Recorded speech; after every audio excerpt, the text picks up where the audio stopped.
Plethora of news to cover, some highlights from the weekend, a lot of stories from today. Times are truly crazy. It's hard enough just trying to figure out everything that's going on, but then to try to tie it all together is one of the serious challenges that we embark on here at InfoWars every day. So that's what we're going to try to do for you tonight. Now, you probably heard about the firebombing attack in North Carolina over the weekend. Governor Pat McCrory said that this was an attack on our democracy, and he could not have said it any better. And this is what's going on right now, and we're seeing it with the election. It's been going on for a long time, but people are finally starting to see that there is truly a war with our democracy right now, and it's time for the republic to stand up, and we're starting to see that. Now, Donald Trump, of course, had to go to Twitter, and he blamed animals representing Hillary Clinton and Democrats in North Carolina. Now, Donald, I don't think we needed you to tweet that out, but we know that Donald likes to fire from the hip. He has no filter, and he went ahead and said that. And it turns out he might actually be right. We'll see what comes up with more WikiLeaks. We'll see what comes up with more from Project Veritas. But we do know that the Democratic Party is responsible for social unrest and promoting violence. Now, Clinton, her campaign tweeted out, the attack on Orange County headquarters in the North Carolina GOP office is horrific and unacceptable. Very grateful that everyone is safe. This is a total fraud, folks. We have caught them. They love inciting violence. They want to incite violence at Trump rallies. So nice try, Hillary Clinton, but we caught you red-handed thanks to Project Veritas. Now, Dallas Woodhouse, an executive director of the state GOP, called the bombing political terrorism. He said the only thing important to us is that nobody was killed.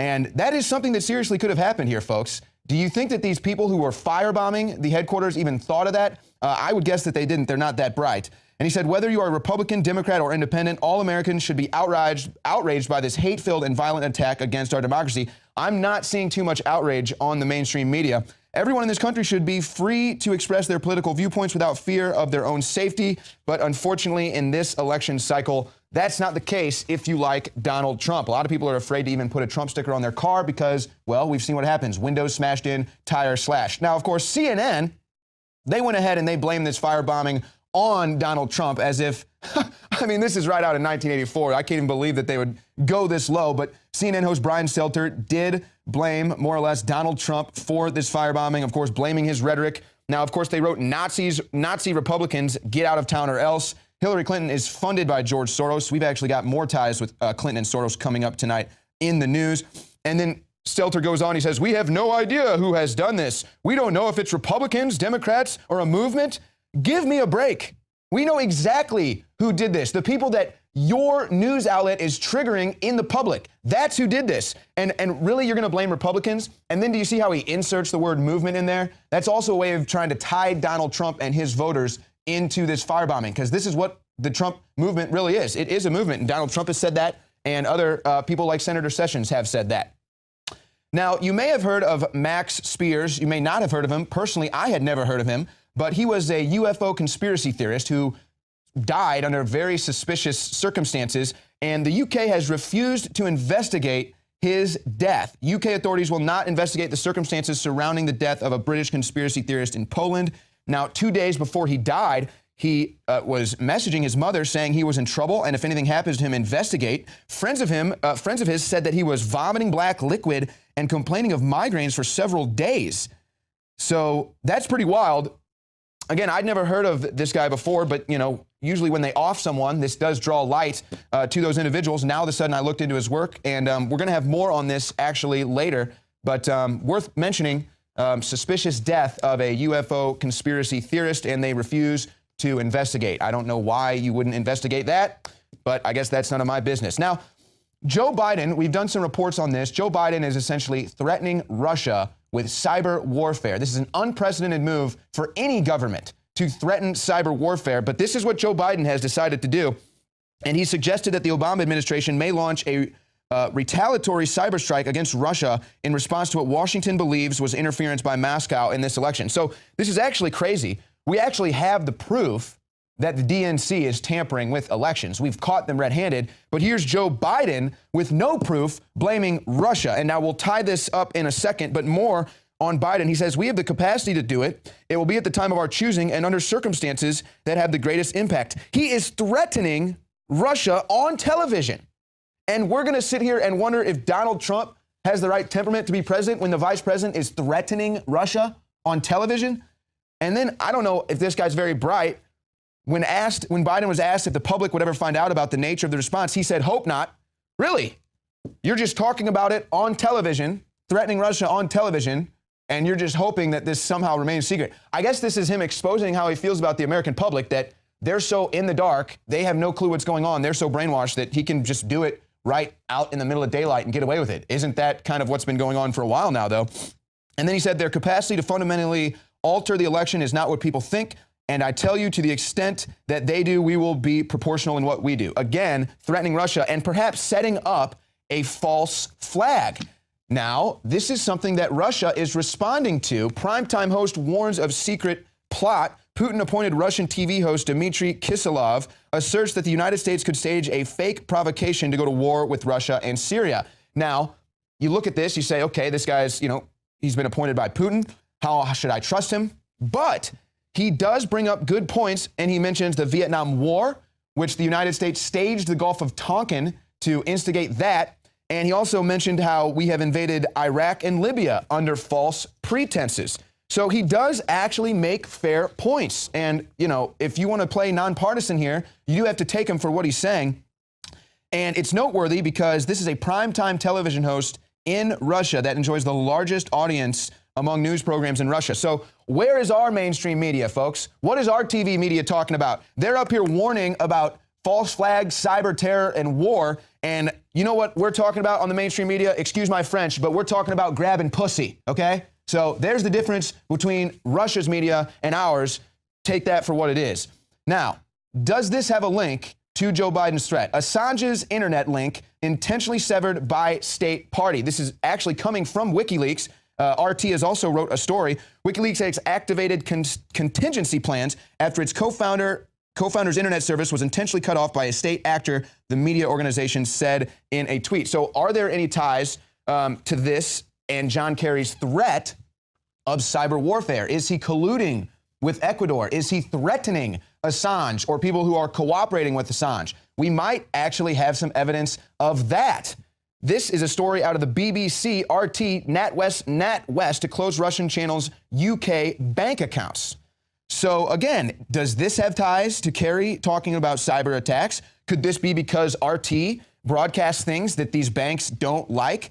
Is this kind of a war of politics, geopolitics, economic politics going on here? The strange thing about it is, as of right now, RT is still waiting for a reason. So they just have their bank account shut down, and they are yet to even be given a reason for that. So that is something that is very strange. Now, here's another dynamic difference between the United States government and the Russian government. This is a story from Infowars.com. Kremlin insider, war might begin even before the United States elections, urging citizens to stockpile cans of food. They've been doing this for a while. And they also just had a drill with millions, I believe, of Russian state actors doing a drill for what they would do in a nuclear war. But Sergei Markov, a member of the Civic Chamber, a Moscow-based state institution, told the Daily Beast, these are the most serious tensions between Moscow and Washington in decades. The war might begin before the November elections in the United States. So, our president is out golfing. He's smelling his hand as he's going to Hillary Clinton rallies. And, one of our presidential candidates is going unconscious at 9/11 events. But here's people coming from inside the Kremlin that are trying to warn people. He said, I personally plan to stock 200 cans of pork to be ready for a potential war crisis, and I advise everybody to do the same. Our government is certainly stockpiling. We know about that, but I don't really hear too much from our media or our government warning that we need to stockpile food. We need to be prepared for a war with Russia. It's just not happening. So will the mainstream media cover any of that? I doubt it. Will the mainstream media cover this? 1,000 more people shot in Chicago compared with this same time a year ago. 1,000 more people have been shot in Chicago this year compared with the same time last year. Now, will we see Black Lives Matter protests? Will we see any media covering this? I don't think so. But somehow, in a gun-free zone, we see plenty of guns. I wonder when logic will kick in on that nonsensical legislation. Now, folks, this might be the biggest thing that we are facing. This might be the biggest thing that we are dealing with, and it appears that Americans are finally starting to wake up to this. Poll from Politico, 41% of voters say election could be stolen from Donald Trump. This is a Politico Morning Consult poll conducted among almost 2,000 registered voters, October 13th through the 15th. shows that Trump repeated warnings about a rigged election are having effect. Yeah, it's not just Trump. We have WikiLeaks, we have Project Veritas, we've had dozens of independent investigations on this. We are very aware of how they rigged elections. 73% of Republicans think the election could be swiped from him. Just 17% of Democrats agree with the prospect of massive fraud at the ballot box. And how ironic is this? It's the Democrats that have been caught with election fraud, and it's the Democrats who are sitting here acting like it doesn't exist. It's a very interesting paradoxical logic to be a Democrat. I really don't understand. The public sentiment is beginning to reflect Trump's campaign message. Now, this is the power of Donald Trump, folks. This has been one of the things for me personally that I've been enjoying with the Donald Trump campaign, is that he takes things that we have been trying to get in the mainstream for years and he forces them there. He forces them into the mainstream. And this is just another example. Now we've got, again, now states are starting to investigate allegations of voter fraud. This is happening in Texas. The Star Telegram reports allegations of voter fraud in Tarrant County are under investigation by the state. And of course, you know, we've got DHS and Joe Biden and everybody warning you that it's Russia that wants to hack our elections. It's Russia we need to be worried about. Now, this is on the heels of another report from last week that we covered. Voter fraud is real. Here's the real proof. We covered this, and it goes over it, how dead people are voting. Vote harvesting is going on. Look into that. That's unbelievable crime. So we already know this is going on, but they want to try to trick you into thinking that it's Russia so they can stage World War III with Russia. Now, here's where it gets really interesting. Soros board member chairs firm running online voting for Tuesday's Utah caucuses. This is an older story, but this is George Soros with Lord Mark Malloch Brown using their electronic voting machines for Republican elections. Now, these are huge Democrat supporters, folks. Now, this is very important. Smartmatic, as we can see right here, is one of the biggest systems used for the United States elections. It has commissions of 307 counties in 16 different states. In 2006, Smartmatic signed what at the moment was the largest election automation contract in U.S. history. Now, look at this. You want to tell me that these election machines are going to be fair? Mark Malloch Brown is a former member of two in the United Nations. I'm sorry, he's a former number 2 in the United Nations. He's also had positions including vice chairman of George Soros Investments Funds. He was with the George Soros Open Society Institute, vice president at the World Bank, lead international partner at Sawyer Miller, a political consulting firm, and he's also served as the vice chairman of the World Economic Forum. So the guy who runs Smartmatic, which runs the United States elections, has close ties with George Soros. George Soros has close ties with Hillary Clinton. We can see that George Soros is one of the biggest donors to the Clinton campaign. We have the WikiLeaks. She has a tight relation with Soros. She even goes to dinner with him. That just reeks of corruption. Anybody who's not concerned about electronic rigged voting machines is sleeping under a rock. Now, what's up with Bernie? Bernie is still campaigning for Clinton. I really don't understand this. Are his supporters still buying this? Could be a big thing that could swing the election, where Bernie's supporters go, but he really has made himself look like quite the fool. Now, here's something. Over 4,500 redaction in Hillary FBI documents. Folks, this is absurd. The FBI claims it's trying to be transparent. You go and you look at these redactions. Go ahead and look at these redactions, please, for me real quick. Some of them are whole pages.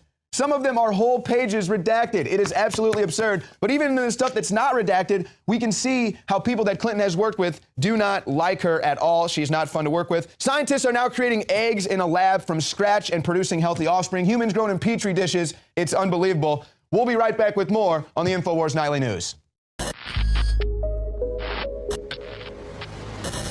Ladies and gentlemen, Wednesday night is the biggest presidential debate in United States history, and we have full coverage for you at Infowars.com/show. We will have all our reporters on this desk, on another desk, behind the scenes, cutting up tape, analyzing what the two presidential nominees say. We will also have boots on the ground in Las Vegas, talking to people on the street, scoping the scenes, getting a feel for the atmosphere. We're going to have all of it for you on Infowars.com/show. So be sure, when you're thinking about where to go for the presidential debate on Wednesday night, remember that we will have live coverage for you at Infowars.com/show. The best coverage, covering all angles, real fact-checking, moment by moment, with everyone from our talented team on the scene. And don't forget, of course, Alex Jones himself will be live, breaking down all the lies from Hillary, all the powerful comments from Trump, and everything in between, including the moderators. The best place for presidential coverage, the best place for debate coverage is Infowars.com/show. Be sure you're there on Wednesday night.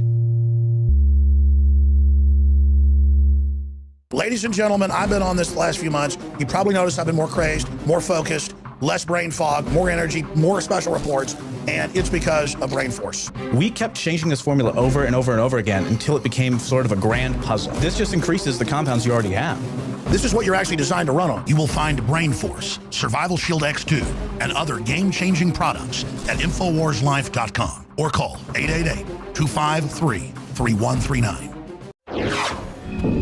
Well, folks, we've got a plethora of news to cover, some highlights from the weekend, a lot of stories from today. Times are truly crazy. It's hard enough just trying to figure out everything that's going on, but then to try to tie it all together is one of the serious challenges that we embark on here at InfoWars every day. So that's what we're going to try to do for you tonight. Now, you probably heard about the firebombing attack in North Carolina over the weekend. Governor Pat McCrory said that this was an attack on our democracy, and he could not have said it any better. And this is what's going on right now, and we're seeing it with the election. It's been going on for a long time, but people are finally starting to see that there is truly a war with our democracy right now, and it's time for the republic to stand up, and we're starting to see that. Now, Donald Trump, of course, had to go to Twitter, and he blamed animals representing Hillary Clinton and Democrats in North Carolina. Now, Donald, I don't think we needed you to tweet that out, but we know that Donald likes to fire from the hip. He has no filter, and he went ahead and said that. And it turns out he might actually be right. We'll see what comes up with more WikiLeaks. We'll see what comes up with more from Project Veritas. But we do know that the Democratic Party is responsible for social unrest and promoting violence. Now, Clinton, her campaign tweeted out, the attack on Orange County headquarters in the North Carolina GOP office is horrific and unacceptable. Very grateful that everyone is safe. This is a total fraud, folks. We have caught them. They love inciting violence. They want to incite violence at Trump rallies. So nice try, Hillary Clinton, but we caught you red-handed thanks to Project Veritas. Now, Dallas Woodhouse, an executive director of the state GOP, called the bombing political terrorism. He said the only thing important to us is that nobody was killed. And that is something that seriously could have happened here, folks. Do you think that these people who were firebombing the headquarters even thought of that? I would guess that they didn't. They're not that bright. And he said, whether you are a Republican, Democrat, or independent, all Americans should be outraged by this hate-filled and violent attack against our democracy. I'm not seeing too much outrage on the mainstream media. Everyone in this country should be free to express their political viewpoints without fear of their own safety. But unfortunately, in this election cycle, that's not the case if you like Donald Trump. A lot of people are afraid to even put a Trump sticker on their car because, well, we've seen what happens. Windows smashed in, tire slashed. Now, of course,